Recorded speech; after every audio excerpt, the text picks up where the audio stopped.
name is Lydia and I run a website called trustedcoins.com. I'm a dealer of authentic, ancient, Greek, Roman, Biblical, Byzantine coins and artifacts. Every item you purchase from me comes complete with a certificate of authenticity, and unlike everybody else. This is a silver Roman coin of Augustus, by the way, guaranteed authentic. Lifetime guarantee of authenticity. My signature, I've identified over 28,000 authentic ancient items over the years, and people all around the world know me. The coin comes in a protective flip that preserves it for ages to come, with a brief description of the professional description that I have here before the full color picture, that many times cites a major reference or collection for further research. And on the reverse side, you have the historical context of the item you purchased. So if you give this as a gift to yourself or others, ooh, this is fantastic. So you know exactly what you're getting. I have over 6,000 items. Today, I'm going to be telling you the story of Jesus Christ on coins of the Byzantine Empire. You see, this is what Jesus, this is an enlargement, obviously a picture of a Christ, of a coin with Jesus Christ on it.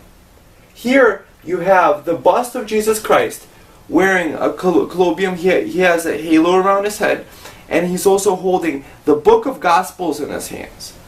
And across the field, sometimes it's written Isus. Isus means Jesus in Greek. It's very interesting. There was a period in the Byzantine Empire where they issued what are called anonymous coins, where it didn't say the emperor's name specifically on it, but it had the portrait of Jesus on the front, and on the back it would have a text like Isus Christos Basile Basileus, pretty much being Jesus Christ, the King of Kings. Or it would be also a similar inscription with a cross on 3 steps. Or sometimes there would be Virgin Mary in the back holding her arms open. So there, you could just search Jesus Christ in my store and find examples of authentic ancient coins there from the Byzantine Empire. So I'm going to tell you a little bit about the Byzantine Empire and why it was significant. The Byzantine Empire, or Byzantium, was the Eastern Roman Empire during late antiquity and Middle Ages, centered in the capital of Constantinople. State church came to be known as the Eastern Orthodox Church or Eastern Christianity. That's where a lot of, let's say, even Russian people's faiths originated from. Constantine the Great founds a brand new capital called Constantinople, which means city of Constantine. The Roman Empire was finally divided in 395 AD into an eastern part and to a western part after the death of Theodosius I. The western part would be with Rome as the capital, and the eastern part would be as Constantinople as capital.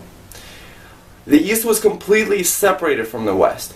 As the Western Roman Empire decayed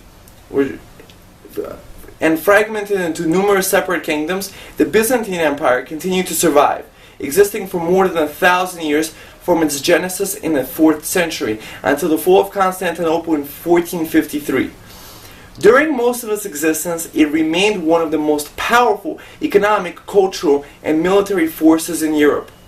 Christianity was a prime hub in a trading network that at various times extended across nearly all of Eurasia and North Africa, in particular being the primarily western terminus of the famous Silk Road.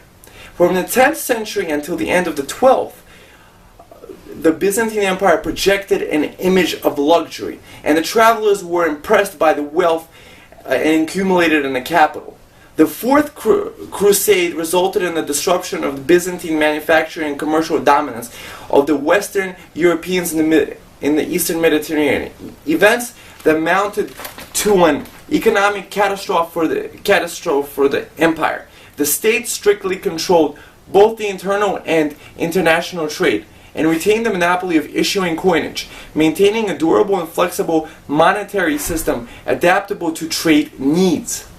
The government exercised formal control over interest rates and set the parameters for the activity of the guilds and corporations in which it had special interest. In the field of law, Justinian I's reforms had a clear effect on evolution of jurisprudence, and Leo III's ecloga influenced the formation of legal institutions in the Slavic world.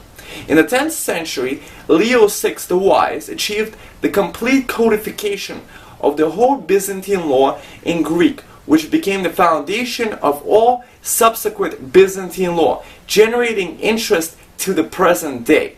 In 1204, from the Fourth Crusade, the empire was dissolved and divided into competing Byzantine, Greek, and Latin realms. Despite the eventual recovery of Constantinople and re-establishment of the empire in 1261 under the Palaeologian emperors, Byzantium remained only one of the many rival states in the area for the final 2 centuries of its existence.